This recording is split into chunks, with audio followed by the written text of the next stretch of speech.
So usually I'm on Zoom, so bear with me.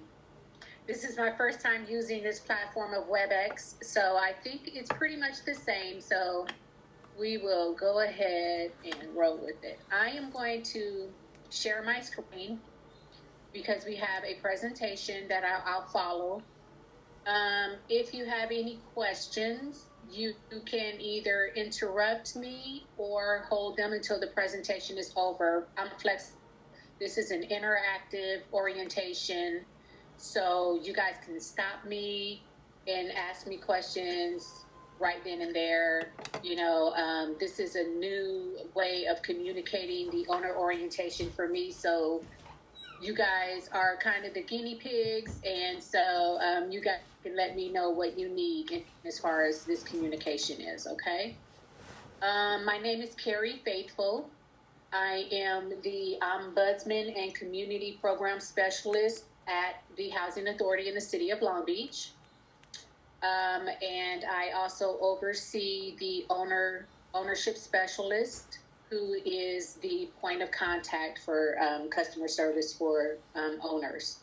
Right now, our owner specialist is Victoria Moon Fry. And give me a second, I'll get her phone number. Unfortunately, you guys are probably going to have to write stuff down. Usually I would have the paperwork for you. I don't today. So stuff like phone numbers and things like that, you'll probably have to write down. So go ahead and get some kind of pen and paper so that you can be ready to do that.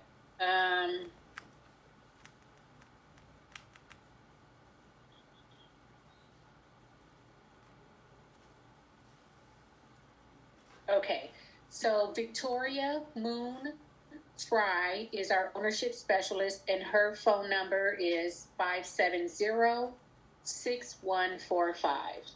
Okay? My phone number is 570-6033. Okay?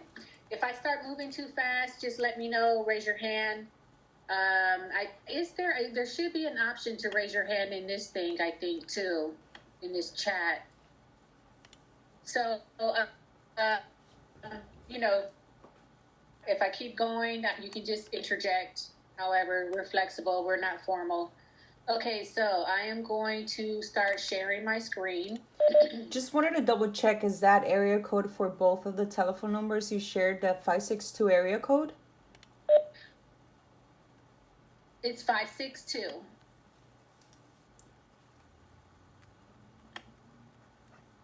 This is Theodore Carruthers. Can you hear me? Yes, I can. Okay, thank you. Mm-hmm. Okay, everybody, let's go ahead and get started. This is a new owner's orientation. We have an agenda. We're going to go over the RAFTA submission process, rent reasonableness, inspections, the HAP contract, the homeless incentive program, the effects of COVID-19 on our operations, AB 1482, and then we'll have a question and answer. Okay?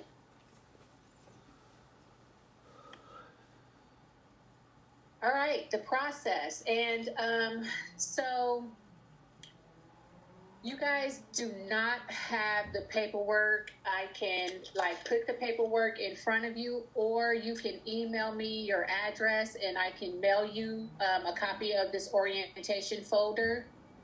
So we can do it that way. And we'll just kind of work it from there, okay? And you guys let me know if there's something that you want me to email you or put in the mail for you. Okay, so this is a flow chart of the process. You would get the voucher family. They would come up to you with their packet. Okay, their packet is the RAFTA. I apologize in advance. The kids are outside. They're not my kids, my neighbor's kids. So you guys might get some of that. So they will have their RAFTA with them. They will have the paperwork with them, and they'll give it to you. You guys will fill it all out, turn it in. Before we schedule an inspection, we will do a pre-run of the rent request, and we can tell you yes or no. Like if you're asking for $3,000, we can pre-run it and say, yes, we can get you what you're asking for, or no, we probably can't, but this is what we can give you. And we've started doing that because you have that, at that point, you have the opportunity to accept or decline before we send an inspector out. Because, you know, if we already know that we're not going to come anywhere near the rent that you're asking, then we're not going to waste anybody's time scheduling an inspection, right?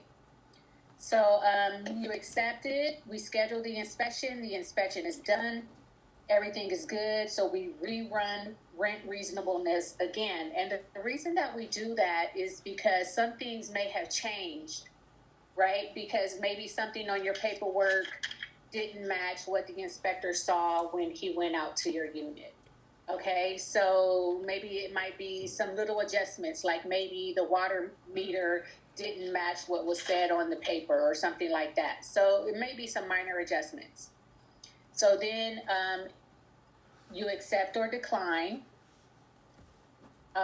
Hopefully you accept, and then we send the paperwork over to the move specialist.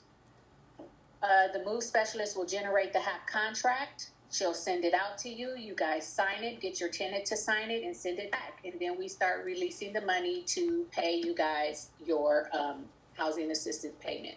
Okay? So this is just a snapshot of what the voucher looks like. Now, you really don't need this, but this is the proof that the family does indeed have a voucher and that their rent will be subsidized. You can ask them to show it to you, and then you can give it back to them. You don't. A lot of owners turn it in to us. We don't need it, so you can just give it back to them. Sherry, Yes. you after perform inspection, what comes after that? The previous screen? The previous screen. You said no, post. R&R stands for what? Decline. Rent reasonableness. Okay. So we'll run the rent again. Okay. What was that part about us rerunning the rent? Because we ran the rent right here, right? But that was just to give you an idea. We had to rerun it after the actual physical inspection to take into consideration all of the things that the inspector found when he was at the unit. And then after you guys accept the decline, and then you said, okay. Yeah. And so if you accept it, then we send it on over to the move specialist. Okay. That's the staff here who is going to be processing the move and generating the contract.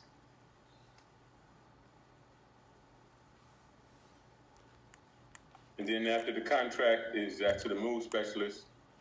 She'll generate the contract and mail it out to you, and you sign it and have the tenant sign it, and then send it back to us. How many days usually does that take? So here's the thing, that can take up to 10 days. The participant can move into the unit right after it passes inspection. You don't have to wait until the contract is generated. We'll date it as soon as the unit passes inspection, and we'll prorate the rent to that date. So when can they move in? A day after it passes inspection. So schedule an inspection. Let me move this. Perform inspection. So is that at post R&R or at accept or decline? So it's going like this. It's going down, over, to the top, down, over, and down. So at what point are they able to move in? Pardon? At what point are they able to move in? Is it after they generate the air? After you accept or decline the final rent reasonableness. So they can move in at that part in red, accept or decline once it's accepted. Right. Okay, that's what I needed to know. But the technicality in our software is that we can't start a contract until the day after it passes inspection. Day after passes inspection. Right. Like this might all happen in the same day. Perform inspection, post rent reasonableness, accept or decline, that might all happen in the same day. but just know that the contract is not going to start until the next day. Thank you. You're welcome. Okay. All right. So these are all of the forms that are in an owner packet, that are in a RAFTA. All of these forms are in there. Now, typically in an owner orientation, you guys would be sitting in front of me and I would have all of these forms to give you, and we would go over these forms one by one. So you guys tell me, do you want to go over all of these forms? I mean, I'm going to touch on all of these forms, but I don't have digital copies of them available right now. Like I said, I can mail them to you or email them to you if you guys send me your email addresses. It was the way that we're telecommuting. We had a few little challenges with the software. It prevents me from copying and pasting stuff from my desktop at work to my personal computer at home. It's kind of like a safeguard. So I don't know if that's too much information or not enough, but I was not able to include all of these forms into the PowerPoint presentation. Okay, so I'm going to touch on each of these forms, and then I might even put them up to the camera to show them to you. You know what? If you can just email them to me. I'm trying to find. Oh, here it is. I think this is it. Chat. Yeah. I'm just going to put. I have everybody's email, so I'll follow up with you guys. I come to the office on Thursday, so on Thursday I'll email you the rest of the stuff. Okay. All right. So, but I'm still going to go over these forms. Okay. So all of these forms are in a RAFTA. The first is a Section 8 owner information sheet. And basically that's just a form that you and the tenant initial. It has clauses in it. And you just read and initial every clause, both you and the participant. Okay. Then there's the initial disclosure form. That basically just, I'm sorry, that's incorrect. The owner information sheet is only to be initialed by the owner, not also the tenant. And then you have the initial disclosure form. That basically is a form saying how you own the property. So the forms in the RAFTA deal a lot with how you own the property. And then it also is also pertaining to the property itself. Okay. So the initial disclosure form is how do you own the property? Are there others who have an interest in the property, and so on and so forth. Then there's the owner payment assignment, and that looks like this. And the owner payment assignment is basically just a form where you put your name, your address, things like that, who has interest in the property as well. And if you have a management company, a property management company, then we would want you to include them at that time on that list. Okay? So, and please feel free to stop me. I know this is kind of an odd way of doing this. Then there is a direct deposit authorization. And so we do mandate that everyone submit their banking information for direct deposit. We do not like mailing out checks, okay? So when you send your direct deposit authorization, also attach a copy of a voided check, okay? Next is the W-9.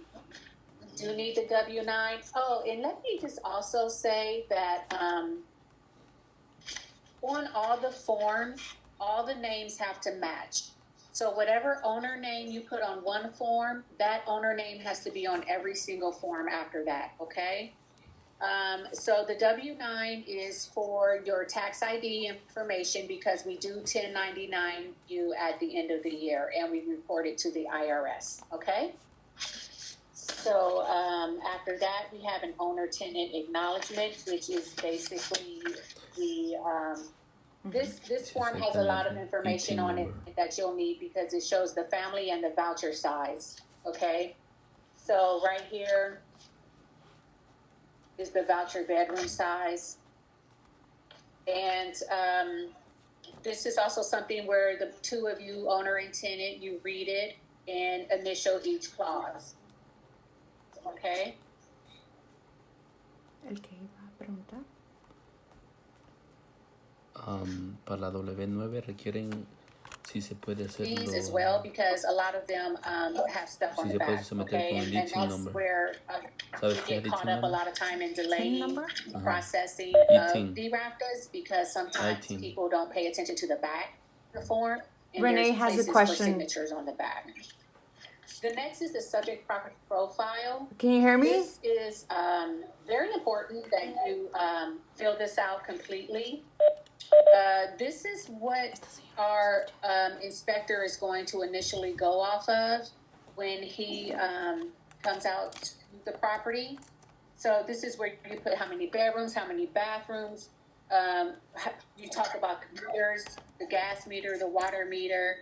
You talk about the amenities and things like that. Okay? We have a question. Did somebody have a question? Yes. So Renee wants to know if going back to the W-9 request form section, he's asking if it could also be done when somebody has a TIN number.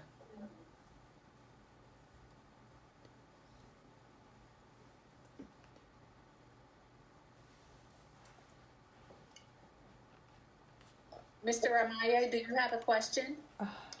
Yeah. No? Okay. Okay, so I'm sorry, I thought someone had a question. Okay, my bad. So the subject property profile, this is where you write out all your amenities and stuff. Like, is there a washer and dryer hookup? Is there a garage, a porch, a patio, gated community, things like that? That's how we determine the comps in your neighborhood or in your area, I should say. ITIN. ¿Cómo se escribe? ITIN. Ajá.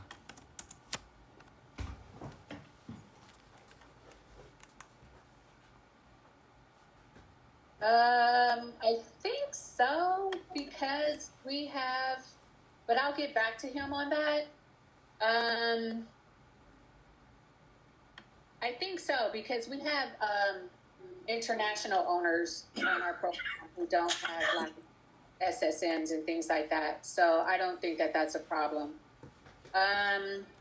Okay. But Okay. I'll follow up with you. When I send you the email, I'll also have that information. Let me put a note to myself. Hold on 1 second. No sirve quizás el este.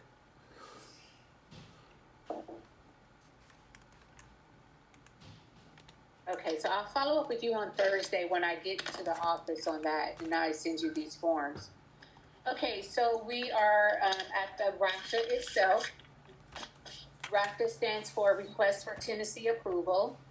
This is very important that you complete this thoroughly because this too has a very important part. This column right here is very important. Excuse my fingernails. It is COVID and I can't go to nail salon. I just forgot I had my fingernails all in you guys' face, but anyway, I digress. So it's a request for tenancy approval, which is a RACTA, and those two columns that I showed you, it's very important that you outline who is providing which utility and who is paying for it, because that has a direct effect on what the rent is going to be, okay? Can you say that again? You have to provide who is, let me see if I can show this to you. No, that's okay. Who is providing what? Who is providing which utility and Like Southern California Edison, you mean? No, rather owner or tenant. Oh. Okay, so providing the utility is kind of a no-brainer. It's always the owner, unless you get down to the refrigerator, the stove, and the AC. Okay, so that's really what that's for. Okay. So the owner is providing it, the gas, the water, things like that. But who's paying it is what's really important, and that person is going to get the utility allowance. Okay, make sure you sign the back of this form. Otherwise, it will be incomplete. Then there's a lead-based paint disclosure, and I know that you guys already signed it at some point in there, but here it is again. There's a debarment letter in the RAFTA, and we had to start sending that out for the city of Long Beach. What's debarment mean? It just means that you haven't been blocked from doing business in Long Beach. You're not a slumlord. Like the code enforcement has this team, and they go out and yeah. So if you get in trouble with them, they debar you. And so this is a letter saying that you haven't been debarred. Okay. Now, there's also supporting documents that you need. And let's get to that. So you need proof of ownership. Okay, so usually that's a deed or a tax bill or an escrow closing statement. We take escrow closing statements when you just purchase a property because we understand that you may not have a deed or a tax bill yet.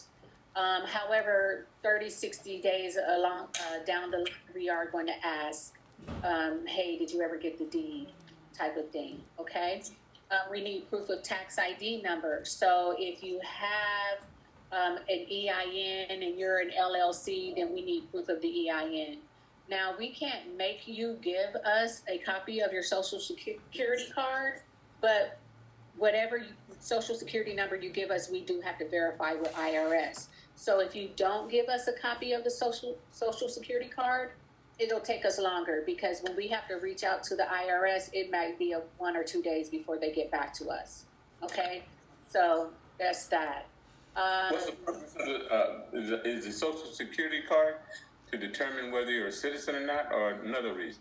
No, it's just to verify your tax ID number. It's just to verify that we are paying the right tax ID number this money because we have to report it to IRS. And we have to give you a 1099 for your taxes at the end of the year. So it's just strictly for tax purposes. Yeah. Okay. We need a copy of a state-issued ID, whether that's ID or driver's license. We will take a passport. If your property is owned by a corporation or a trust, we'll need articles of incorporation and or trust certificate. And if you have hired a property management company, we will need an executed copy of the management agreement. Okay? Because that is telling us that it's okay for us to communicate to them on your behalf. Okay? All right, moving on. So this gets into rent reasonableness and affordability because a lot of people have questions about that, of course. So these are the 4 factors that come into play when we are determining rent. Of course, that's the rental comps, which is why that subject property profile is so important. The utility allowance, which is who pays for it, okay? The tenant's income, and the tenant's portion cannot exceed 40% of their income toward the initial contract. The initial contract is that first year-long lease. After that, it reverts to month, and they are not held to that 40% cap anymore. Okay. So when you say the tenant's portion, so if it's $1,000, their portion cannot be more than $400. Right. It has to be less than $400 or at the max $400. Correct. Okay. Okay. That's taking into account utility allowances too. Like, so if she got a utility allowance, if she's paying the electric and the gas, she's getting that utility allowance. So it's going to be 400 minus that, right? Well, okay. All right. And then we have also the payment standards. The payment standards also affect whether or not we're going to approve the rent. And we'll talk about payment standards on the next slide. So does anybody have any questions on this? So we look up the rental comps in your zip code, okay? And we, according to the subject property profile, and those are things that may change after. That's what I was talking about previously, how the pre-rent reasonableness may change from the post-rent reasonableness. Usually it has to do with the rental comps and the amenities, because sometimes what's filled out on this subject property profile is not what the inspector sees when he goes out there. So then we have to rerun rent reasonableness. A question. Uh-huh. Why does it change after the first year? Are you saying they can pay more than 40%? They can exceed more than 40% of their adjusted after the first year? Yes. Yes, they can. All right. Okay. All right. So these are the 2020 payment standards. So just keep in mind that payment standards are not rent amounts, but rather subsidy caps. So just because a one bedroom in 90802 is 1543 doesn't mean that you should ask for that on the rent. Like, you know, you can ask for 1700, okay? If the tenant, if all those other previous factors support it and it doesn't burden the tenant over 40%, you could get 1700 potentially, and we'll pay 1543. That's our cap. And then the rest of it would be made up by the tenant. So the reason that I'm telling you this is because a lot of people see these numbers and think these are the rent amounts. They're not. These are just caps on the subsidy. This is just representative of what the housing authority will pay on the contract rent. Now, having said that, it doesn't always mean that we'll pay all of that either. It just depends on the other factors on the previous slide in as far as what the comps are. Okay? All right, this is on our website. I got this straight off of our website, okay? And speaking of our website, I should have put that in here. I don't know why I didn't, but go ahead and write down our website, www.haclb.org.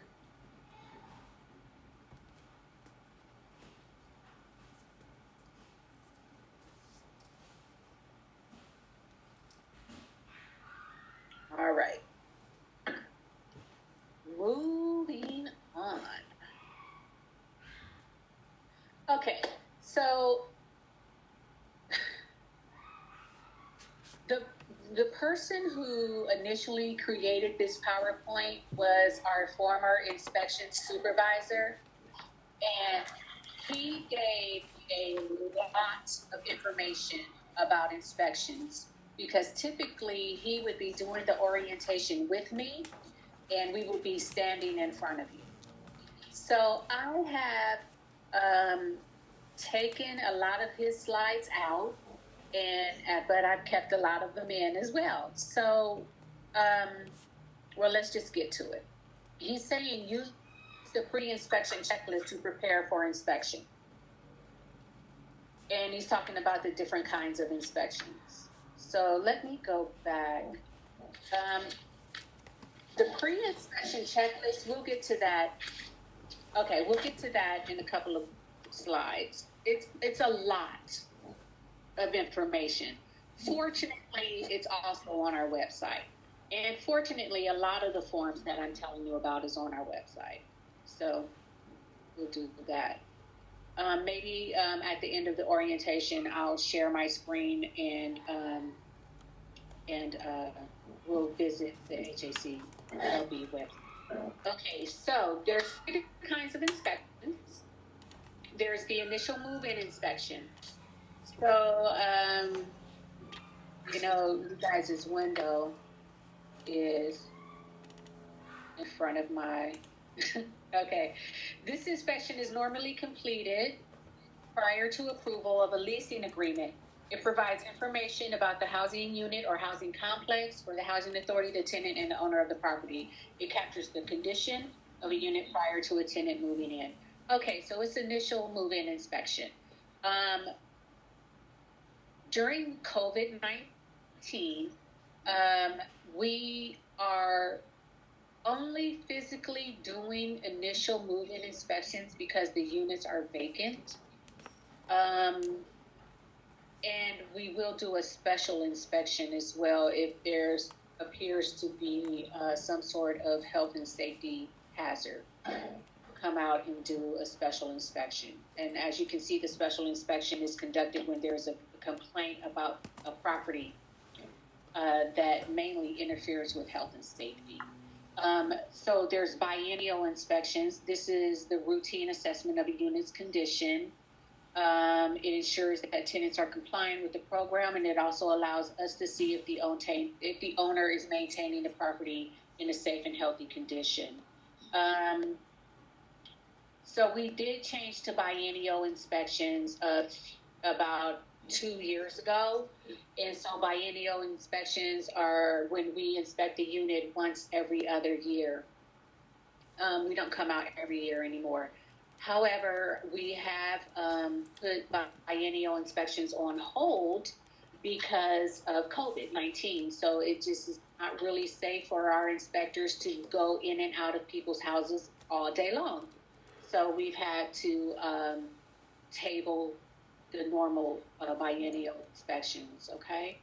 Sometimes they try to do them virtually, but it doesn't really work when people already live in their unit. There's not really a thoroughness versus when it's vacant. Any questions on that? Okay. Okay, so this is one of the inspection checklists. And it's a lot. And I'm not going to sit here and read it to you. This is also the pre-inspection checklist that comes in the orientation folder. And it's also on our website, okay? Now, if you want, you can screenshot this or something like that. But I'll send it to you. I'll send it to you on Thursday, okay? Okay. So he has a little thing in here about housing inspections versus owner's inspections. Ours is biennial once every other year. He suggests that you guys inspect your property at least twice a year or quarterly. He in his professional opinion, that's what he suggests. That way you won't be surprised by our inspection report, which may fail if you don't know what's going on in your unit. We get a lot of owners sometimes who are surprised that their unit failed inspection, but they haven't been in the unit, so they don't know how their tenant is keeping up the unit. So he strongly suggests that you do your own inspections from time to time. Okay? All right. So, he asked that you protect your investment by informing us of any suspicious activities. So that's unauthorized people living in the unit, regular police activity, or drug-related activity. Okay, so if you know something, let us know, because also what we don't want to happen is for the owner to call us at the end of their rope. Like, this has been going on forever and nobody ever told us, because these three things are clear violations to the program. Okay? Okay. Yes. When you say unauthorized individuals, that means not on the lease? Correct. I had a question. Because if they're Alright. not on your lease, they're not in the household, and every person in the household has to be accounted for Nomás los que están calificados. on the voucher. Okay? Ni por visita de 2 días. All right. Now, if a person, if you Pienso que visita tal vez if pueden. you guys are notified that a person has violated either one of those consistently, what is the consequence? Eviction. So we build a fraud case, all right? And anything can happen, okay? So here, we don't really want to put people out. That's not our goal. Our goal is not to make people lose their housing, okay? But there are rules, and so we give them a chance to fix it, okay? So if they have an unauthorized individual, okay, that person needs to move, like now, or you're going to lose your voucher. But, you know, even if, let's say, he didn't move out, he stayed in there, and then we sent her on the process of termination, she still has an appeal process. And so, you know, although I guess I picked a bad example because she cannot just arbitrarily move somebody in, but you know, I guess I should use that for other things that are fixable. You can't just arbitrarily move somebody in. So bad example. But if it's egregious, then they can lose their voucher. There is an appeal process, and I will tell you that right now we are not really putting people out and making them lose their voucher. So what's the use of reporting it? Because we do make a case of it, and if it's something that's repetitive, then we'll then that's one thing. So, and that's only because of COVID right now. There's kind of like a moratorium on the people losing their vouchers, and even we'll get to it later. There's like a moratorium on evictions, and that's just COVID related, and that's later on in the presentation. But unauthorized individuals, okay, let's talk about that. They can't just move people in. Now, if they go to you and say, hey, I got married, can my husband move in? It has to be approved by us. Now, just because she got married or he got married doesn't automatically mean that we're going to put their spouse in the unit. Their spouse still has to pass a background check and things like that. So, but the reason that unauthorized individuals are not allowed, especially if they are adults, now we do add kids, you know, kids we don't really, not really frown on is not the word I'm looking at, but we don't really question kids so much. But other adults, we have to account for their income. And so it's that directly affects the financial information of the household. So if there is an adult living there, then he or she needs to pay in on the rent. Does that make sense? Renee has a question. Oh, I saw that come up in the chat. Hold on, let me see. 30 days. 30 days. 30 days for what? So his question was, what is the time frame someone can stay at the unit who is only visiting? Okay, for visiting. Yeah, they can stay 30 days. It doesn't have to be concurrently 30 days a year.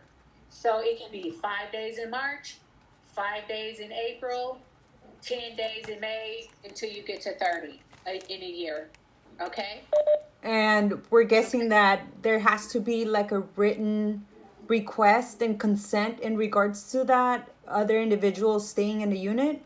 For a visitor, no, not really. I mean, that's between you and your landlord. It only becomes our business if it's after 30 days. Okay? Because we don't need to know. We're not going to do anything with that. So it's like if you have a visitor, your mom is coming to visit you, okay, we don't care. We only care if she stays past 30 days. Okay? Okay. Thank you. All right. So we're going to move on. What are we doing? Okay, so we're going to go through these. These are pictures, okay? These are examples of regularly failed items. Under and above the sink. And the pictures are self-explanatory. This is a fail. This is acceptable. This is a fail. Okay? When you say acceptable, you mean maintenance by the tenant or maintenance by the owner? So, regardless, this is going to fail. I understand that. I understand the one on the right. That looks terrible. Yeah, this looks like an owner fail. Yes. And sometimes that matters and sometimes it doesn't. You drive. So because we want you to inspect your unit at least twice a year, right? So when we get there and we find this, and this is because your tenant had a leak and didn't say anything, and this went on for years, like nobody said anything, that's kind of on you too as the owner, right? Because did you not? Yeah. You know what I'm saying? Yeah. So yeah. Now some things that are tenant caused, we don't penalize the owner, okay? And by penalize, what I mean is if we come out on a biennial inspection, a regular routine inspection, and the unit does not pass inspection, we give you 30 days to fix it, right? And so then if you don't fix it in 30 days and we come back out there and it's still not fixed, the unit automatically goes into abatement the next month. What does abatement mean? That means that we stop paying you. And now, when it's tenant caused, we may not put you into abatement because it's not your fault. Abatement means you ain't getting no money, huh? Right. Because we asked you to fix this. This is a health hazard and you didn't fix it. We gave you 30 days. Now, sometimes you can call and say, hey, my contractor ran into some problems. Can I get an extra week? And depending on what it is, we'll either say yes or no. Okay. Now, sometimes there are things that has to be fixed in 24 hours, especially if you are providing the utility. If you're providing the utility and the gas is off, the water's not getting hot, or the refrigerator broke and you supplied the refrigerator, you have 24 hours to fix it because that's a health and safety hazard, right? Okay, so I'm going to go through these pictures. I'm going to kind of go slow. Let me see. How's our time looking? Oh, we're looking good on time. Okay, so, all right. Wall furnace, acceptable, secured. This is not acceptable. And so our inspector took these pictures from actual units, okay? I mean, I guess that's obvious, but actual housing choice voucher units on actual inspections that he did. Exposed and insecure exterior light fixtures. Forgive me if it seems like I can't read. I've got a lot of stuff blocking words here, like pictures and stuff. But anyway, pictures of your lovely faces. So acceptable light fixtures, not acceptable light fixtures. Light bulbs have to be covered up or not exposed. Garage storage, you can use it for its intended purpose. This is a potential fire hazard. Water heater vent system. So these are not accepted. Exposed studs and improperly connected flue pipes. Exposed exterior conditions. Okay. Blocked room egress. This is a lot. This happens a lot where people block the windows with furniture. Okay, that will fail the inspection. Damaged garage door. Double deadbolt knob. So You cannot have a deadbolt like this on an inside door, okay? And you actually, or the outside door. It has to be like this. It has to be a turn thing. For inside. Oh, okay. Because it's a fire hazard. Let's say you double deadbolt the front door and you didn't leave the key in there. And Okay. So only one key to open the door, and it doesn't have a knob like this on the inside. It has a lock on the inside. right. I got it. Yeah. So these are not allowed. And also, locking your bedroom door is not allowed either. It'll fail. Deteriorated private walkways. Excessive grease buildup. So all of this would be a fail.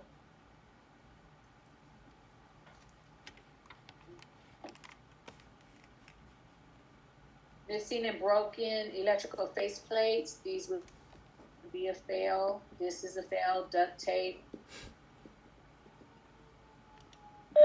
Going back on the grease buildup, that's more of the tenant responsibility, right? That is the tenant's responsibility. However, it's also the owner's responsibility to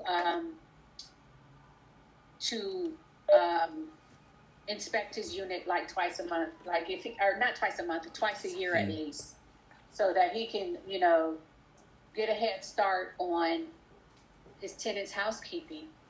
Because sometimes it's just a matter of tenant housekeeping that causes these units to fail inspection. So you kind of have to, check on your property. Okay. So these are examples of worn out sinks and tubs. This would not pass inspection. Strikers. So this is acceptable. This is not acceptable. So you need the strikers. Exterior trip hazards. Non-conforming ventilation systems in the kitchen. So people rig fans and things in the kitchen. It will not pass. Holes in the outside of your house, in the crawl spaces. If you don't have screens, that will not pass. Inoperative outlets. Okay.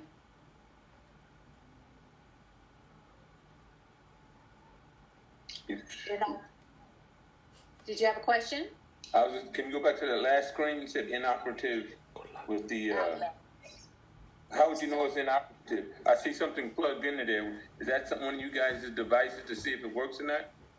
Yes, but anybody can get this device. I think it's like $10.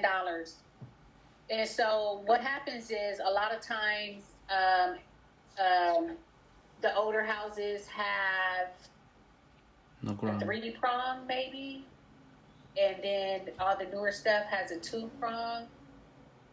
And I might be saying it backwards. So this is not my forte, electricity, but old houses were made a certain way and new houses were not. But people, instead of updating the electrical system in their whole houses, they just did some finagling around the outlet. And we can tell if you did that. It's common. People do it all the time. Mm-hmm. And there's a cost-effective way to fix it. You can either get an adapter but see, I think what people do is put a faceplate over it and like a 2-prong outlet over it, thinking that we're not going to know that there's supposed to be a 3rd prong there. So there are ways to fix it. I don't know the exact ways. I don't want to give you the wrong information, but there is a way to fix that, and I will include that in the email. Let me write that down.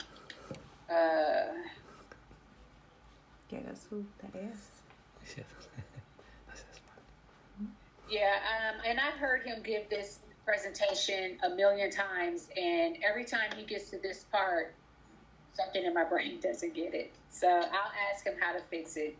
You guys probably will get it. A ver, ponlo, le voy a decir. So, all right. Ya se fue. This is So my things to send in the email. ¿Qué le vas a decir? Sí, But basically, that's just to make sure that everything is grounded correctly. ¿Qué le vas a Okay? decir? Okay. All right. Dile. Hello. Yes. In the last picture, it don't pass when don't have the ground.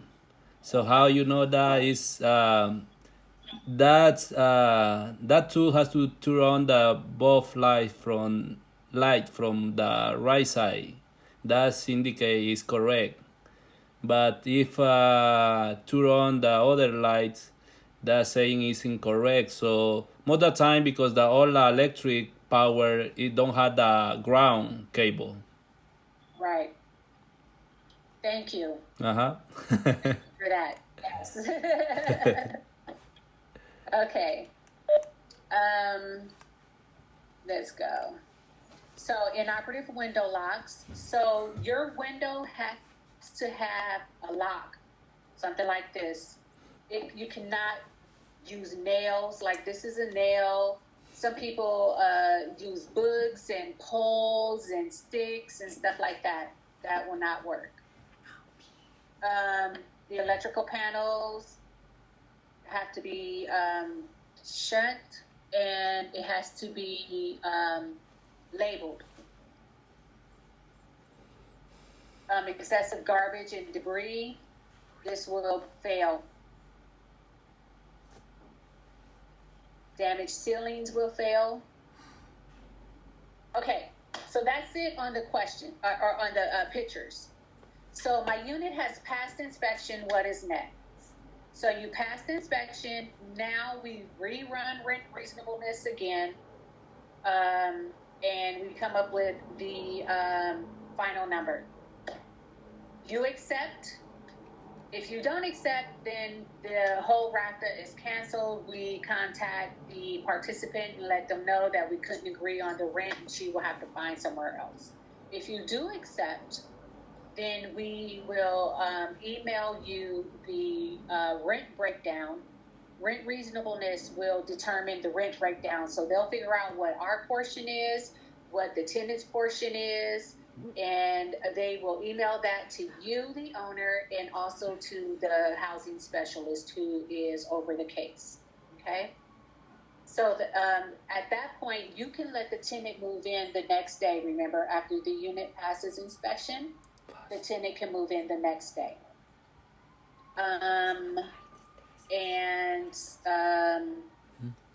The housing specialist will create the contract.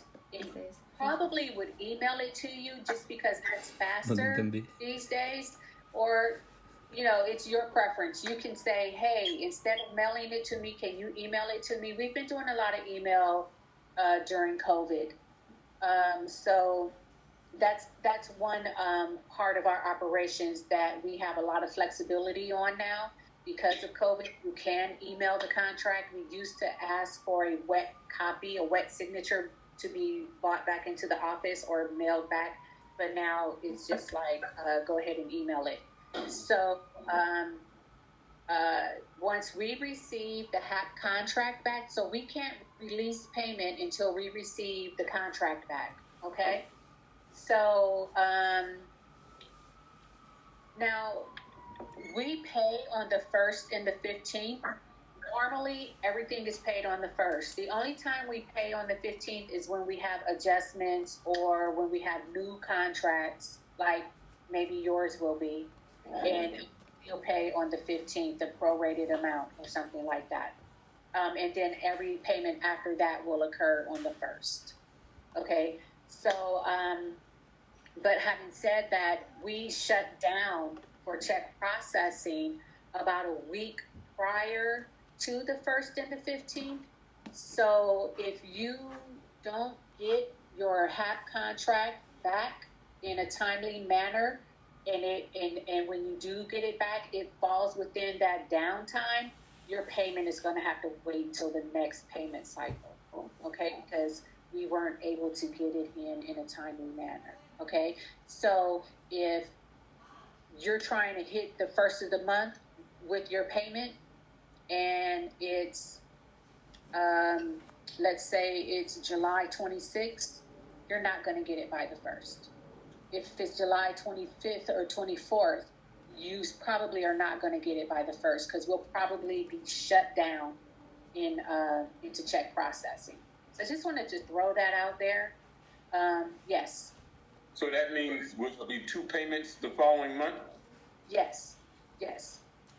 We're going to back pay you. We're going to give you your money. It's just that we have a very structured check processing software, and we pay thousands of people, and so we need a week to do it. That way, you know, when we find, because we have to make sure that there are no errors, and it has to be reviewed and reviewed again and reviewed again. So, yeah, we shut down for a week prior to payment processing. Okay? But you'll get paid. You'll get your money. Okay? So whatever we were supposed to pay you by the 1st, we'll pay you on the 15th. Okay? If we were supposed to pay you by the 15th, then what you get on the 1st will be that previous month and the current month. Okay? So we pay. All right? All right, so odds and ends. So these are some other things that were in the orientation packet that was not a part of the RAFTA.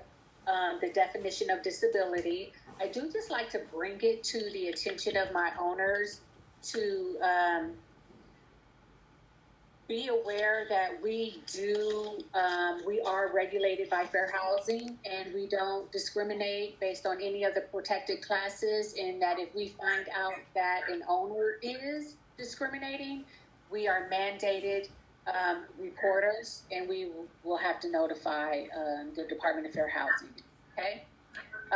There is a definition of disability that is included in the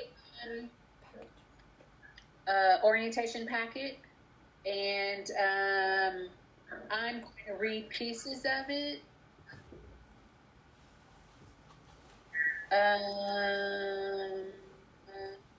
So for the purpose of this new regulation, a person with disabilities is any person who has a physical or mental impairment that substantially limits one or more major life activities, has a record of such an impairment, or is regarded as having such an impairment. The phrase physical or mental impairment includes any psychological disorder or condition, cosmetic disfigurement, or anatomical loss affecting one or more of the following body symptoms. And it goes on to list body symptoms, and then it talks about a mental or psychological disorder. So it's physiological and psychological, such as mental retardation, organic brain syndrome, emotional or mental illness, and specific learning disabilities. So it has expanded, and so the reason that I say that is because I don't want you guys getting in trouble unintentionally by saying the wrong thing or thinking the wrong thing, or you know, denying something based on maybe even if it was your good intention. Like, for instance, we had a owner deny a tenant because the tenant was in a wheelchair and the unit was upstairs. That owner got sued because he assumed that the tenant would not be able to get upstairs. I mean, it was based on his disability that he denied the tenant the property, okay? So don't assume anything, right? And don't say anything. Yes. Well, when you talk about disability, was that tenant denied because they could not access on their own or with help that second level or upstairs unit? That's what the owner's mind said, but the owner doesn't get to determine that. So how does that, what's the procedure for something like that? If someone has a voucher and the denial, and however way you find that out, you found it out, but what should the owner have done? So the owner said he denied it because he didn't want the tenant to have to go up and down the stairs because the tenant was in a wheelchair. But the owner doesn't get to make that decision. If the tenant is in a wheelchair and he or she sees that the unit is upstairs, then he or she must have a way of navigating that. If they said I can do it, then they can do it. Got it. If you as the owner don't believe in them, that's one thing, but saying it is something else. Keep it to yourself. So my point is, don't say anything that can get you in trouble. We get owners who say things all the time, not even maliciously, and it's hard to tell who's disabled because some disabilities are not obvious, right? And a lot of people have mental disabilities, and you just have to be careful. Okay.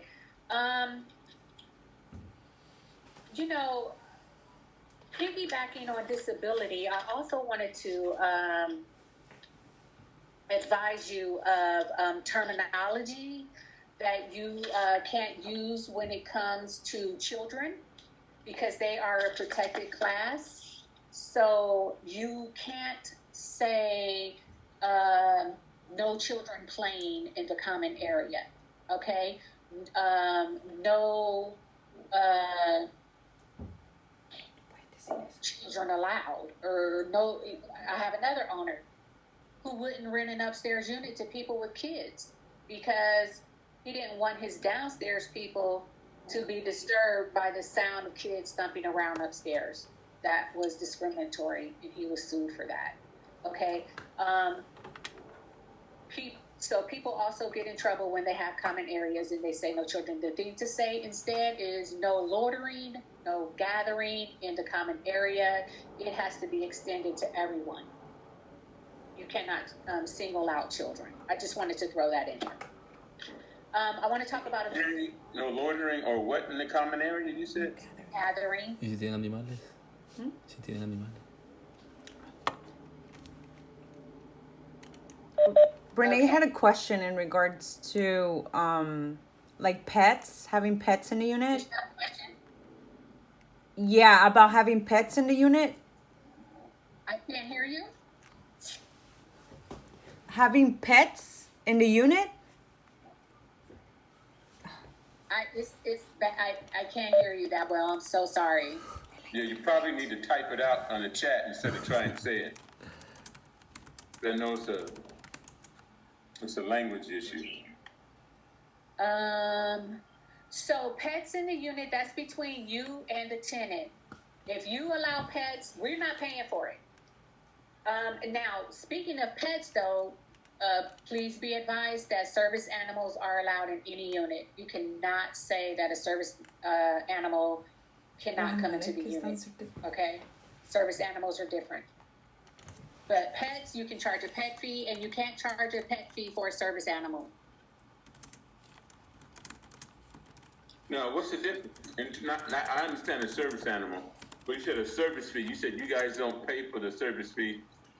Can the owner?